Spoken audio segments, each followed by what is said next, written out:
So in 1986, I started my teaching career. And I also applied not only for the teaching position at York Tech, but also for the head wrestling coach position. And amazingly, they hired me.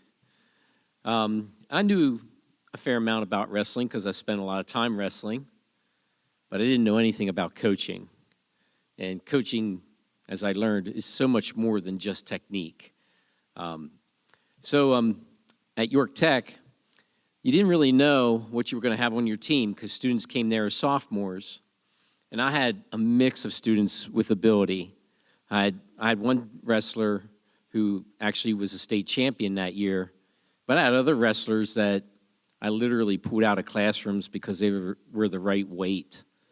Like, hey, I think you can make 98 pounds. You want to wrestle? Sure. Good.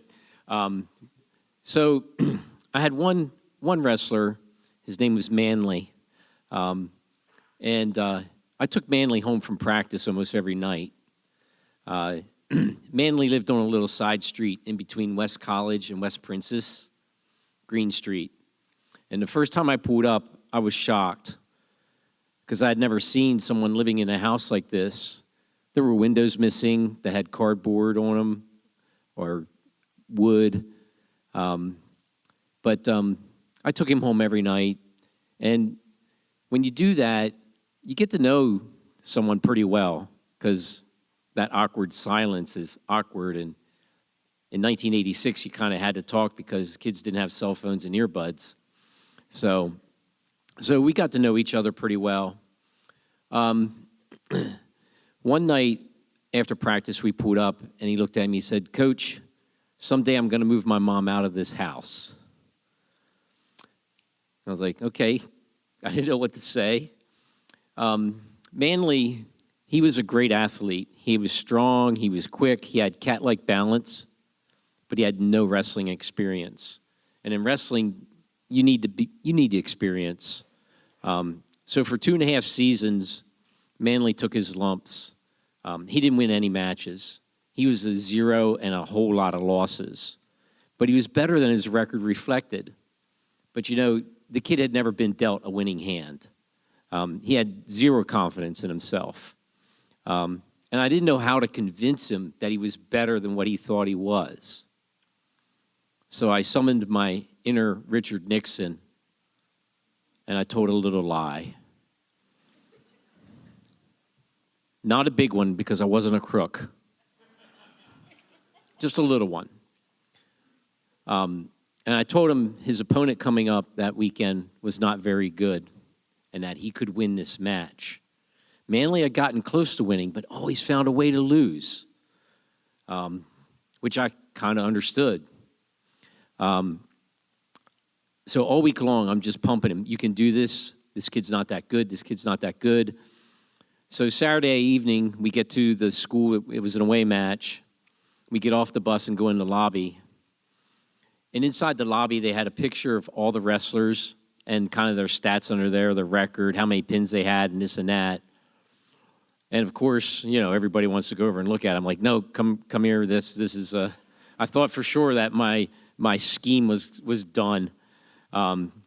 This is an intimidation thing. We don't want to look at that. We're just going to go straight to their locker room. And of course, they followed me. In the locker room, we went. So Manley didn't find out. The kid he was going to wrestle was actually pretty decent. But I thought Manley could beat him. So finally, it's Manley's turn to go out on the mat. And, you know, wrestling's a very intimate sport. It's just you and your opponent. There aren't teammates. It's hard to hide out there. So Manley goes out. He wrestles 2 great periods. And at the end of the second period, he's actually winning. And he looks over for some advice. And I told him, you can do this. Stay focused. You got to believe. Have some heart. So he goes through the third period. He wins. He beats this kid. I'm elated. If you've never wrestled, I don't know how you understand it, but that first win is super special. It's like your first kiss or, you know, something like that. But it's really special.